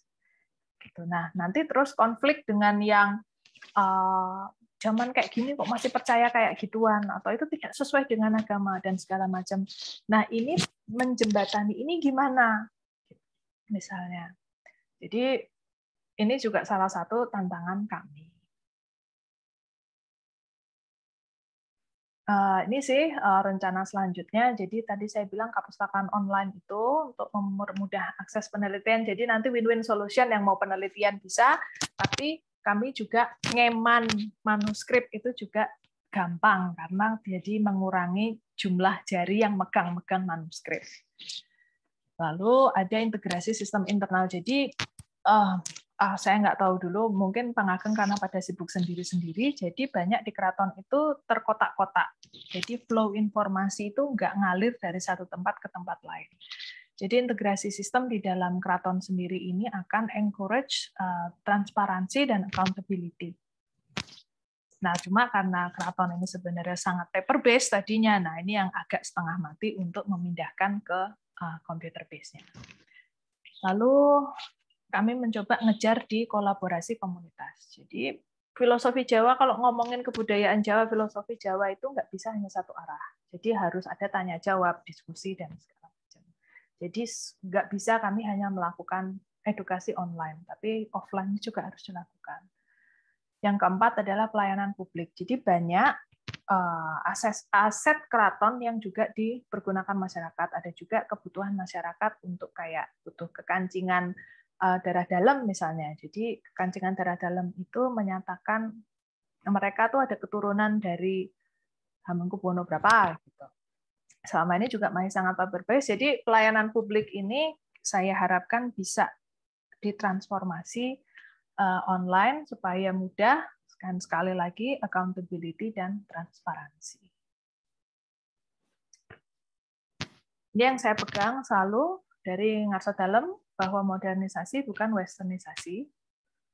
Banyak yang menanyakan bahwa ini teknologi itu bukan yang musuh budaya. Kami bisa membuktikan bahwa tidak, justru dengan menggunakan teknologi, budaya Jawa lebih punya lebih banyak audiensnya sekarang. Kurang lebih seperti itu dari saya. Terima kasih. Monggo saya kembalikan Mas Moderator. Terima kasih Gusti Hayu atas pemaparan materinya, luar biasa sekali.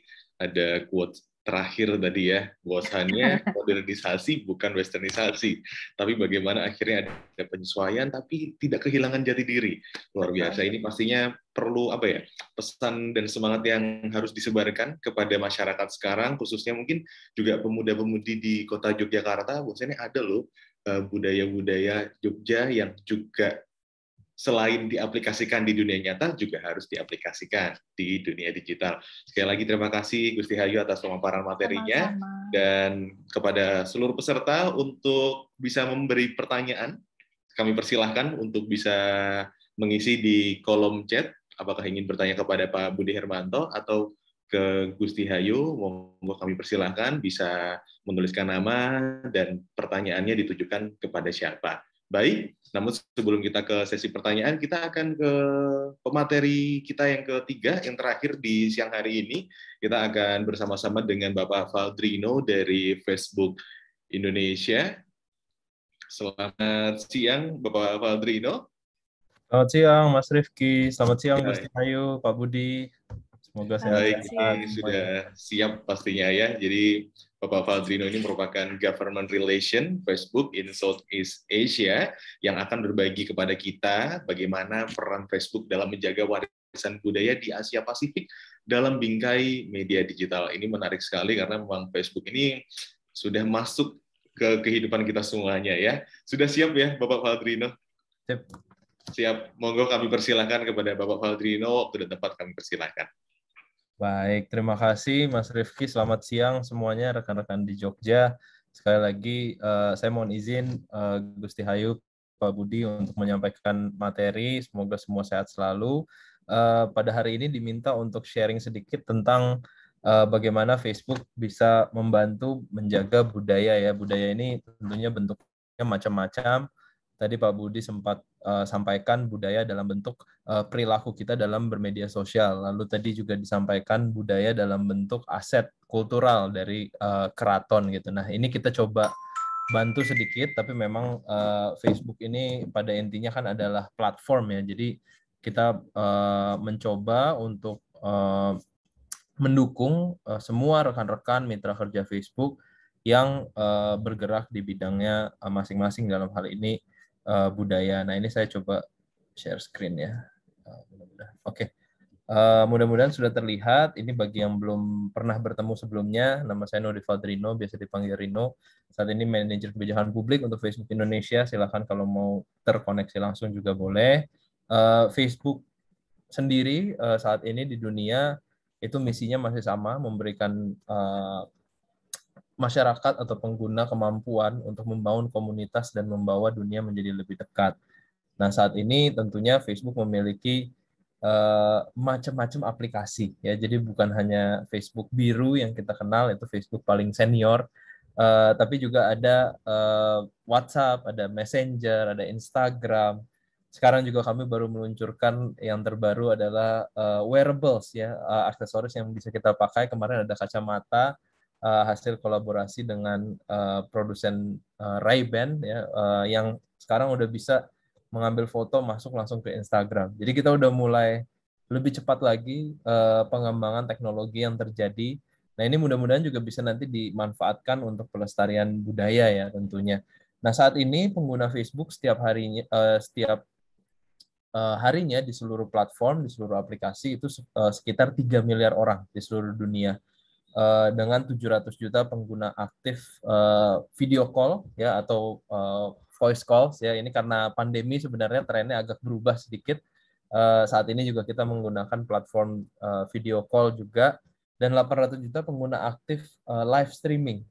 Jadi live streaming ini juga makin menjadi tren, apalagi dulu di awal-awal masa pandemi, di mana kalau kita buka Instagram, Instagram kita udah mirip-mirip jadi kayak channel televisi gitu. Jam 7 malam itu banyak sekali live yang sedang berlangsung ya. Jadi ini juga menjadi tren yang baru yang ada di Facebook. Nah, sebelum tadi saya menyampaikan materi yang lebih dekat dengan diskusi kita hari ini ada satu slide juga tentang bagaimana kami mengatur konten ya.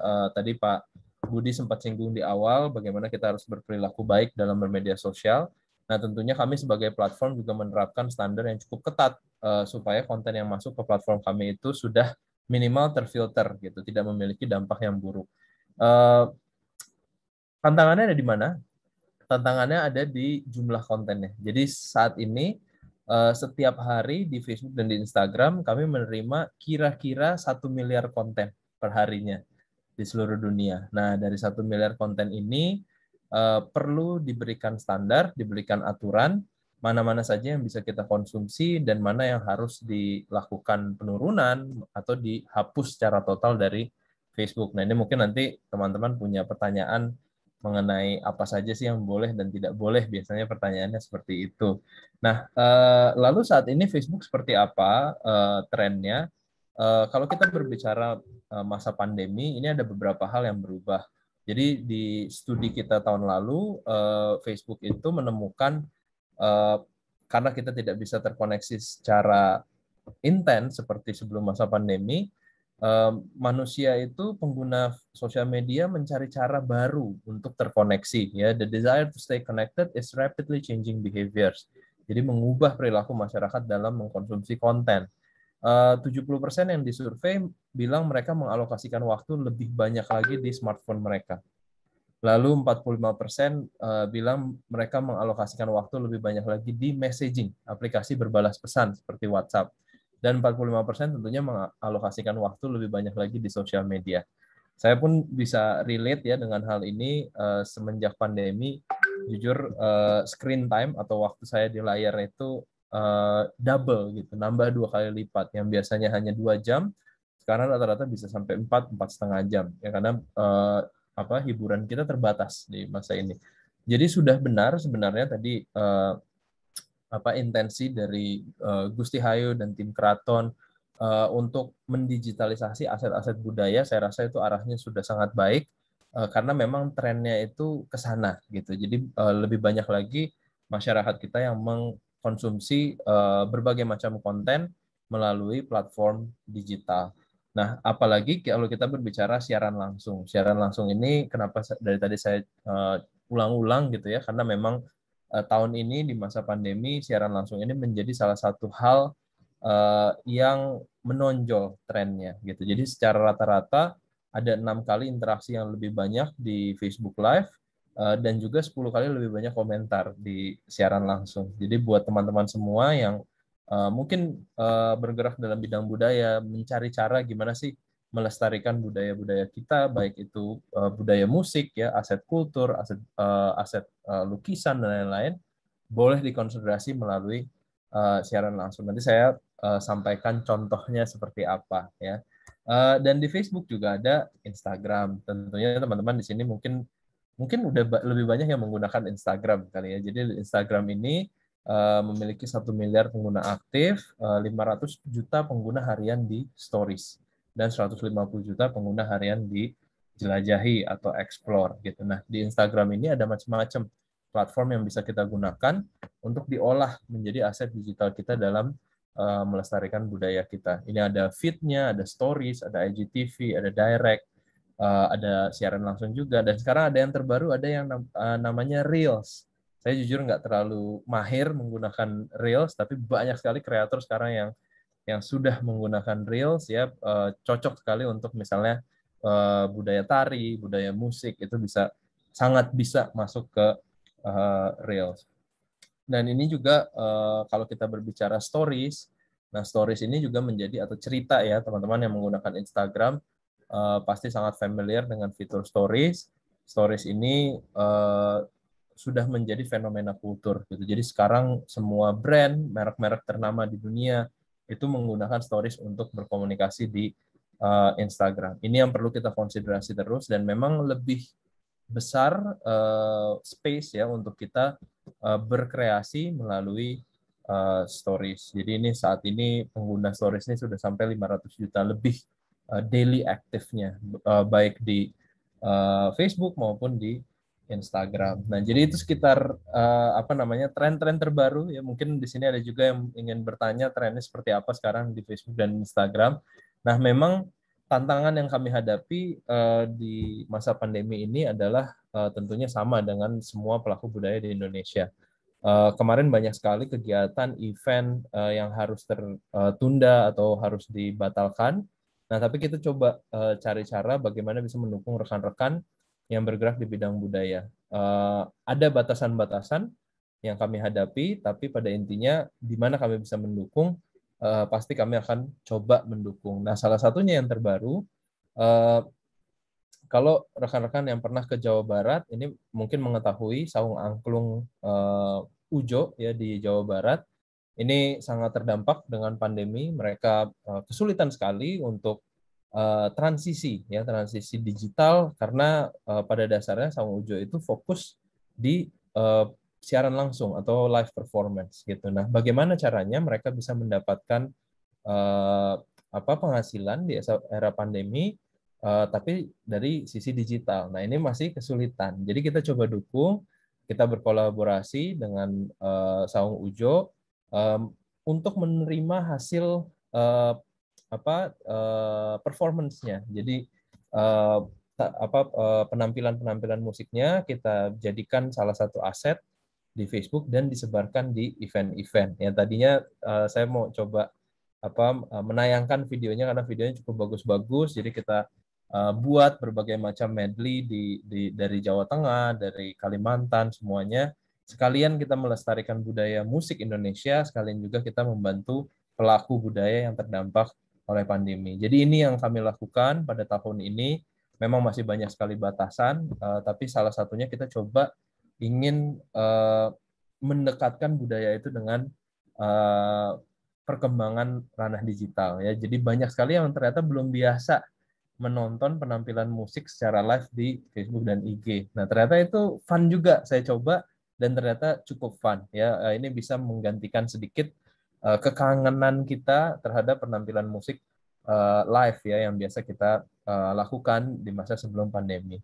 Nah, secara global juga ada program-program lain di Facebook yang mendukung budaya secara langsung, pelestarian budaya. Contohnya di Amerika Serikat, ini kita ada program baru yang di-launching pada tahun ini juga, di mana Facebook Global mendukung lebih dari 120 konten kreator ya atau pembuat konten dari Black community atau komunitas masyarakat berkulit hitam di Amerika Serikat yang kadang-kadang sering mereka ini memiliki musik yang bagus, juga konten-konten yang bagus, tapi kadang-kadang sering belum didukung oleh komunitasnya masing-masing. Jadi kita coba dukung.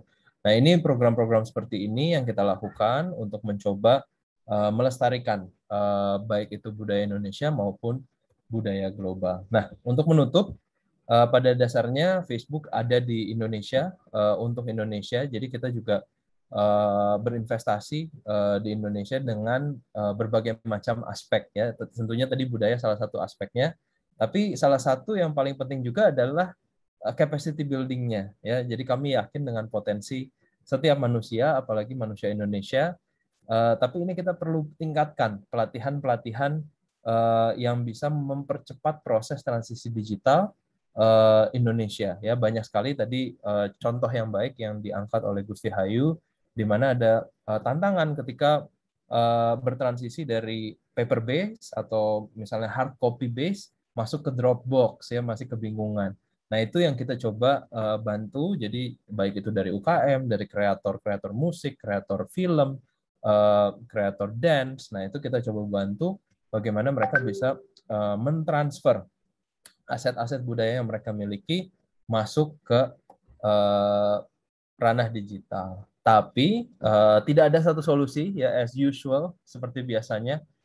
Ini cukup panjang, apalagi dengan Indonesia ya, dengan ukuran Indonesia yang begitu besar, tentunya Facebook tidak bisa sendirian, dan kita terus buka kesempatan untuk bermitra ya, makanya kemarin juga kita coba mitra baru dengan Saung Angklung Ujon, dan mungkin ke depannya ada mitra baru lagi, mudah-mudahan dari DI Yogyakarta ya. Saya sudah cukup sering datang ke Jogja, jadi pengen juga mengangkat budaya Yogyakarta ke ranah digital bersama Facebook. Jadi mudah-mudahan nanti ada kesempatan. Tapi pada akhirnya kemitraan inilah yang memikul tanggung jawab untuk memajukan Indonesia, baik itu dari kapasitinya maupun dari budayanya. Jadi kami berkontribusi, tapi we are always looking forward. Kami selalu excited untuk bermitra dengan lebih banyak lagi teman-teman yang ada di seluruh Indonesia, khususnya di DI Yogyakarta. Mungkin itu saja dari saya, Mas Rifki. Kurang lebihnya saya mohon maaf, dan semoga bisa ada sesi diskusi yang juga tidak kalah menarik. Saya kembalikan ke Mas Rifki. Terima kasih. Baik, terima kasih Mas Valdrino atas materinya yang luar biasa sekali ya, bagaimana Facebook ini juga berkolaborasi, dan tadi ada perhatian juga kepada komunitas budaya di Jawa Barat, khususnya Saung Ujo, dan memang digitalisasi ini terasa sekali di masa pandemi ini seperti membantu ya. Jadi ibaratnya kayak pandemi ini semacam booster untuk bagaimana kita tuh berdamai dan berdigitalisasi juga dalam beraktivitas. Baik, kita akan ke sesi diskusi kita pada siang hari ini, tapi sebelumnya saya ucapkan terima kasih untuk seluruh narasumber yang sudah memberikan pemaparan materinya yang luar biasa. Kita akan membacakan ada beberapa pertanyaan ini yang sudah kami kumpulkan, seperti itu teman-teman. Jadi ini yang pertama untuk pertanyaan dari Indra Kusuma untuk Bapak Budi Hermanto ini, Bapak. Pertanyaannya adalah, adakah tips-tips untuk teman-teman yang hadir hari ini untuk bisa tetap kreatif dalam berkonten, tapi juga berbudaya dan tidak kehilangan karakter keindonesiaannya? Wah, ini mungkin bisa dijawab Pak Budi Hermanto. Ya, Mas Indra, Mas Rifki, baik.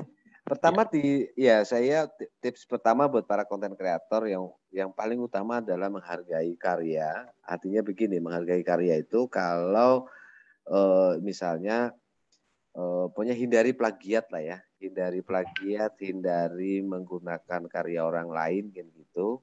Untuk kalau Anda mau posting sesuatu, yaitu sumbernya harus disebutkan. Jadi ketika kita membuat konten, membuat konten itu kita upload di semua ragam platform sosial media kita menghargai keaslian karya.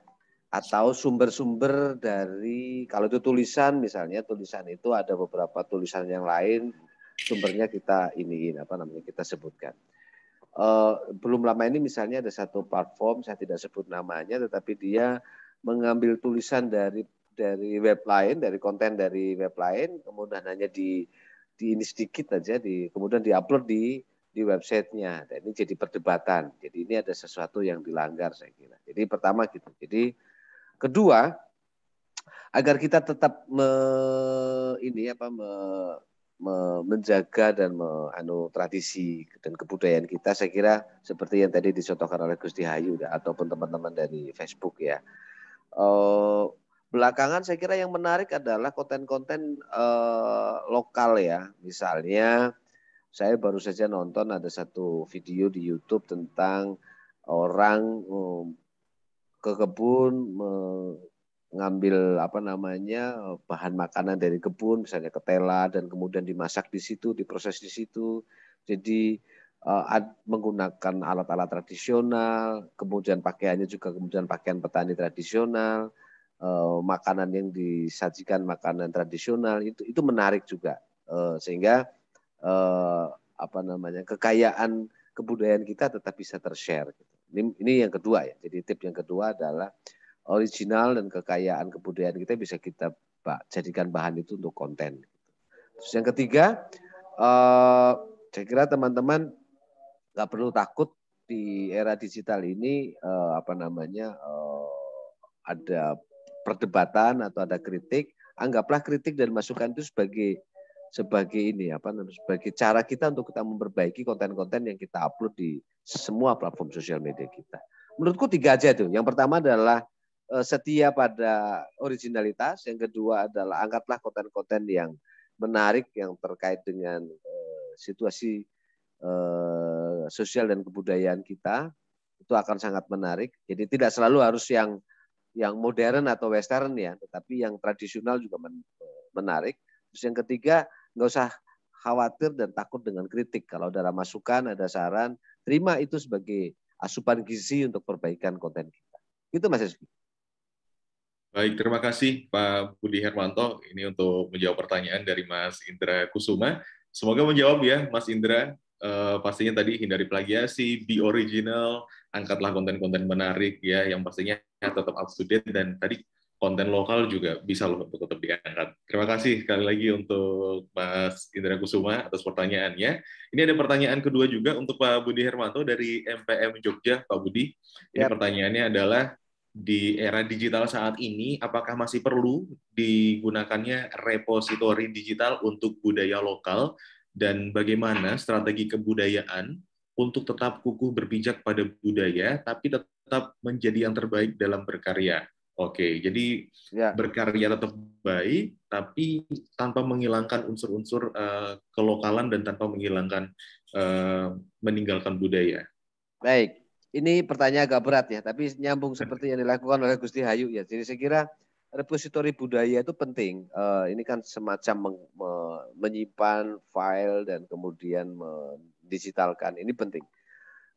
Saya tahu di Keraton Jogja melakukan itu, dan beberapa teman-teman saya pernah lihat punya proyek itu. Misalnya dia segala produk kebudayaan dari daerah itu kemudian direpositori secara digital, baik itu menggunakan visual maupun gambar maupun tulisan, yang itu menjadi sumber pengetahuan penting.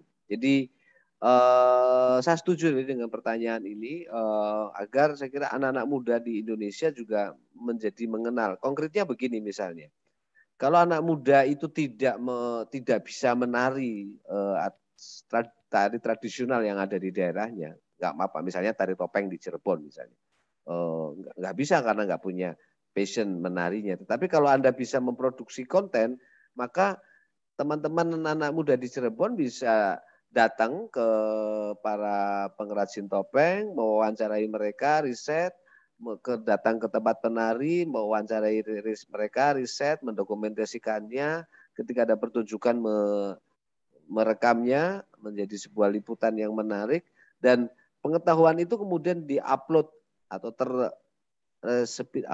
repositori dalam satu platform, boleh sosial media, boleh di ini, dan di website, sehingga itu menjadi pengetahuan. Maka anak muda yang nggak bisa menari tadi itu menjadi tahu bahwa dalam proses karya tari ada beberapa value, ada beberapa nilai, ada beberapa pengetahuan, ada beberapa kebijakan. Jadi saya kira menarik itu idenya soal repositori digital tadi, tentang anak-anak muda di Indonesia terlibat di dalam mendokumentasikan segala produk kebudayaan yang ada di sekitarnya. Gitu Mas Rifki. Ya, baik. Terima kasih Pak Budi Hermanto. Itu dia tadi jawaban untuk teman-teman dari MPM Jogja. Kita akan ke pertanyaan berikutnya untuk Gusti Kanjeng Ratu Hayu. Ini ada pertanyaan dari Anti Marto. Ini bertanya, adakah aset tak benda yang generasi saat ini penting untuk tahu dan harus diwariskan untuk menjaga karakter dan budaya Indonesia? Nah, ini monggo tanggapannya Gusti. Aset tak benda, kalau aku bilang sih mungkin yang sekarang urgent adalah tata cara pengageman. Jadi banyak di Jogja sekarang nggak ngerti bedanya batik Jogja sama batik Solo. Ya, as simple as that. Lalu kita kalau lihat Hari Kartini itu pada anak-anak pada pakai jarik gitu kan. Tapi sebenarnya kan tata cara pengagemannya itu untuk dibedakan. Kalau misalnya sudah akhir balik baru dia pakai blangkon anak-anak. Sebelum itu belum pakai blangkon. Lalu juga jariknya itu tidak wiron. gitu, ada sapu wolo, ada itu yang basic seperti itu aja. Sekarang banyak yang sudah tidak mengerti, gitu kan. Jadi apa ya? Kalau tata cara pengagaman mungkin ngelihatnya kan ya ini kan cuma pakai baju, gitu kan. Tapi sebenarnya itu lebih dari itu. Jadi kayak peranaan itu ada maknanya. Kapan orang pakai wiru, kalau laki itu pakai wiru yang engkol dan yang tidak itu ada waktunya. Hal-hal seperti itu, motif-motif batik itu maknanya apa aja gitu kan. Jadi siapa tahu kalau agak-agak pasif agresif kekawinan mantan gitu, biar tahu pakai batiknya itu yang motif apa gitu kan. Yang agak-agak hostile gitu, bukan yang turut berbahagia. Jadi hal-hal seperti ini nih, apalagi kalau di Jawa itu siklus daur hidup itu ada maknanya, makanya kan banyak upacaranya. Jadi misalnya kalau yang sunatan, yang tetesan, yang mens pertama, pernikahan itu kan tahapannya beda-beda, itu juga bisa kelihatan dari tata cara pengagemannya. Kurang lebih seperti itu. Kalau aku pikir sih yang paling basic seperti itu. Jadi itu tak benda yang anak sekarang harus ngerti. Apa yang bisa disebut batik dan apa yang disebutnya tiruan batik.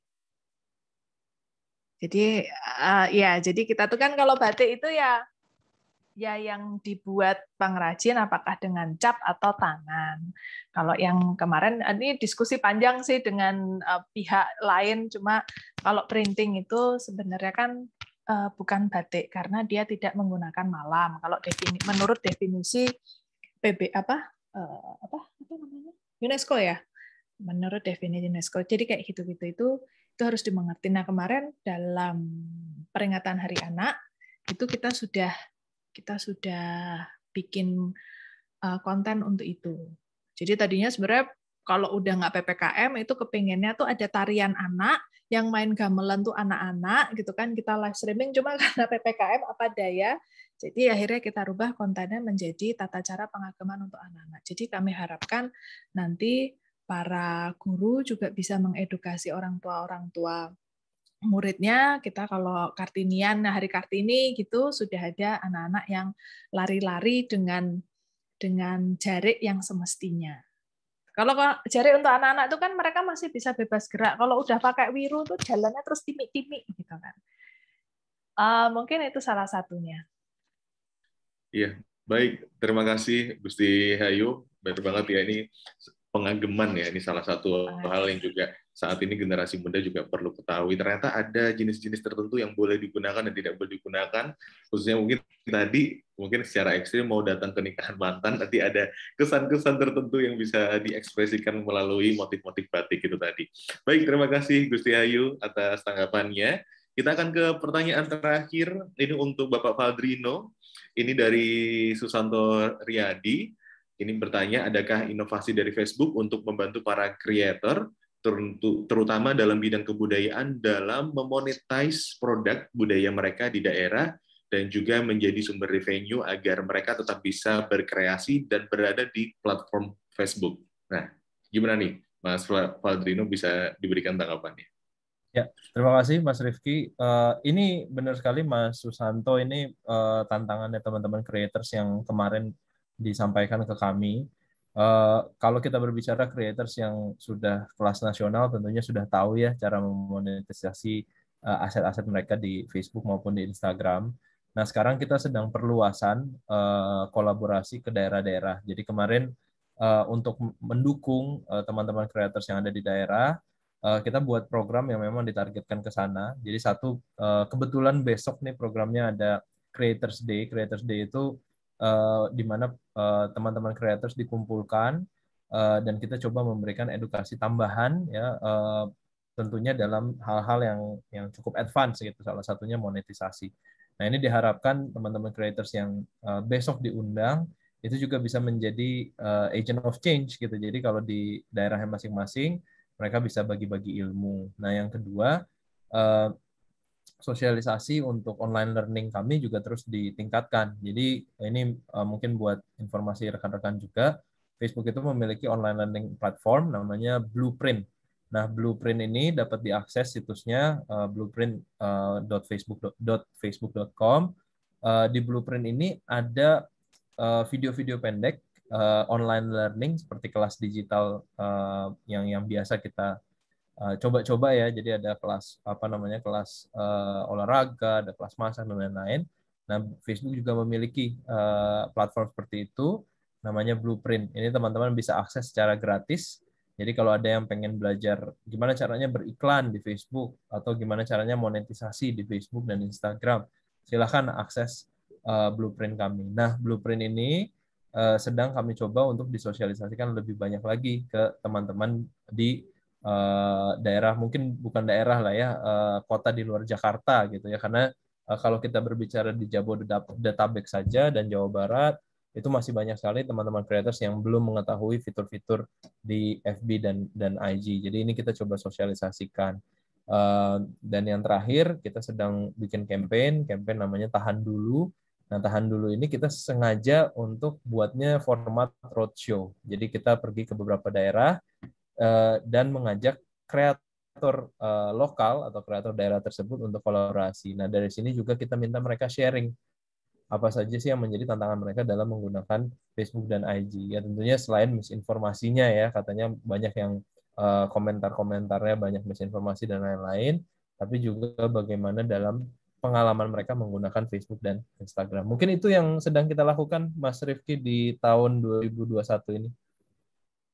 Baik, terima kasih Mas Valdrino. Banyak sekali dan kaya banget ya ini bagaimana strategi-strategi yang dilakukan untuk Facebook ini berjalan dan tetap ada unsur tetap mendukung bagaimana lokalitas dan budaya yang ada di Indonesia. Terima kasih Mas Valdrino dan terima kasih kami ucapkan kepada seluruh narasumber, Gus Dehayu, Bapak Budi Hermanto dan Mas Valdrino yang sudah memberikan materinya dan juga sudah menjawab pertanyaan yang tadi sudah ditanyakan oleh peserta. Dan kini sudah tiba saatnya kita di sesi terakhir. Namun sebelum itu kami akan membacakan terlebih dahulu 3 pemenang yang berhak mendapatkan door prize. Ini yang pertama ada @Anti Marto, selamat. Lalu juga ada @Siska Dwi Henti dan juga ada @Fastro. Selamat kepada 3 pemenang door prize yang nantinya berhak untuk mendapatkan door prize dari panitia dan nantinya akan dihubungi lebih lanjut oleh panitia.